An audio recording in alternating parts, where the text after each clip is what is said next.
sin reconocer el esfuerzo que ha hecho la sociedad civil promocionando, intentando que el Congreso de la Nación debata este proyecto, y mucho tiene que ver que hoy estemos acá la firmeza, las convicciones de muchísimos ciudadanos a lo largo y a lo ancho del país que se volcaron a peticionar a las autoridades de manera pacífica y que le reclamaron a uno de los poderes del Estado, al Congreso de la Nación, que sancionara una ley de ficha limpia.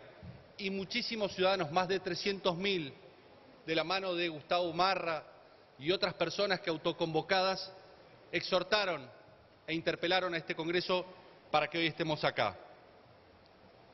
También me quiero referir, señor presidente, a las ausencias, porque esta mañana por ahí se dijo que podían llegar a bajar si en definitiva ampliábamos el número de delitos que esta ley establecía como impidientes de la posibilidad de acceder a cargos públicos selectivos.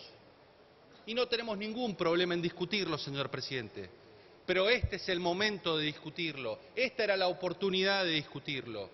Y lo hacíamos cuando nos tocó ser oposición, porque las mismas banderas, las mismas luchas contra la corrupción que enarbolamos cuando fuimos oposición, también las levantamos siendo gobierno.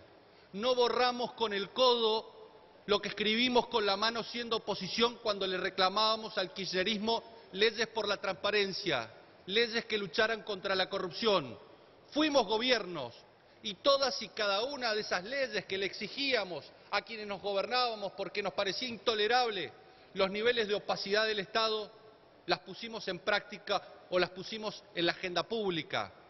Y fíjese cómo comenzamos este gobierno, con ciudadanos desapoderados porque no tenían la posibilidad de reclamarle al Estado como un derecho el acceso a la información pública, y hoy ya tenemos un piso del cual ningún futuro gobierno se va a poder hacer el desentendido, porque va a tener que respetar el derecho al acceso a la información pública sin necesidad de que manifieste un interés subjetivo, porque ese interés de velar por el interés colectivo lo que hace suficiente que esa persona pueda acceder a información pública.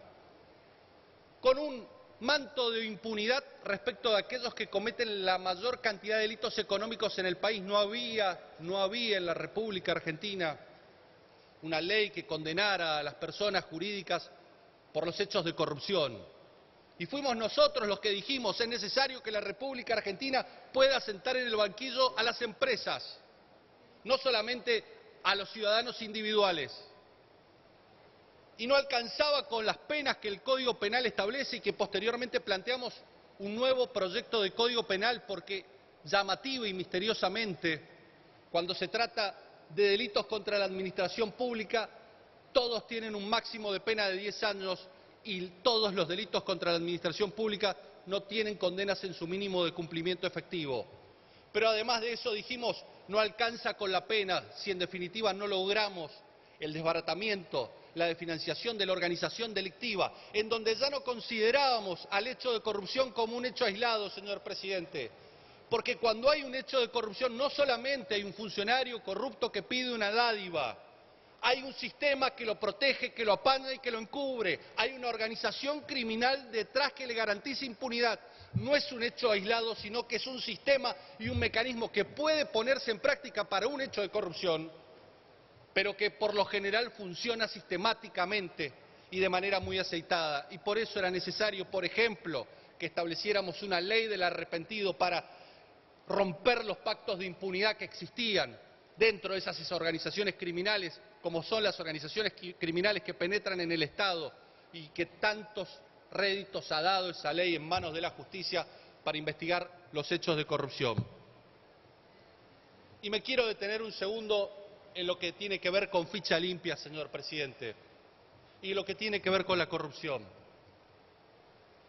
Tenemos que entender, señor presidente, que en definitiva cuando se cometen hechos de corrupción, como bien se ha dicho acá, pero es necesario reafirmarlo tantas veces como sea posible porque parece que algunos no lo entienden, se atenta contra el sistema democrático, pero fundamentalmente cuando ocurren hechos de corrupción se vulneran todos y cada uno de los derechos que están inscritos en la Constitución Nacional y en los tratados internacionales.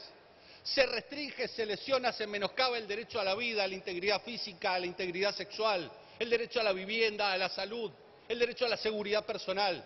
Porque seguramente fondos que estaban destinados para proteger esos derechos, para garantizar el pleno ejercicio de esos derechos, seguramente esos fondos terminaron en bolsillos de funcionarios inescrupulosos. Por eso, la Constitución Nacional, en el 94, cuando le tocó regular ese derecho, lo puso al mismo nivel, y fíjese, lo puso al mismo nivel que el delito de sedición, que los delitos que ocurrían en las peores épocas de la República Argentina y que supusieron un quiebre institucional y que tanta sangre y vidas le costó al país.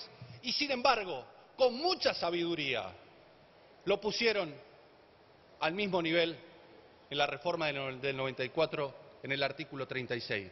Porque sabían que si la corrupción se prolongaba en el tiempo, que si la corrupción era sistémica, iba a volver a costar vidas. Y eso es lo que ocurrió en la tragedia de Once, señor presidente, por ejemplo. Y eso es lo que ocurrió en las inundaciones de La Plata. La corrupción se llevó vidas de argentinos inocentes. Y por eso es necesario que nosotros establezcamos todos los remedios, no solamente los remedios penales, todos los remedios a disposición para atacar el flagelo de la corrupción, y que lo hagamos como una política de Estado.